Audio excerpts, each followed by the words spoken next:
দুই একটি কথা বলার জন্য আমি চেষ্টা করতেছিলাম। যেহেতু যে সামনে ইলেকশন আসছে, আর অল্প কয়েকদিন মাত্র, খুব মূল্যবান ইলেকশন।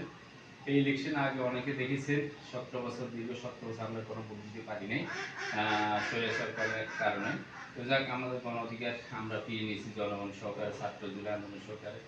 তো বন্ধুরা, সেহেতু এই মূল্যবান ভোটটা কেউ নষ্ট করবেন না। যেমন বাজারে একটা ছাগল বিক্রি মূলত 5,000 থেকে 8,000 টাকা।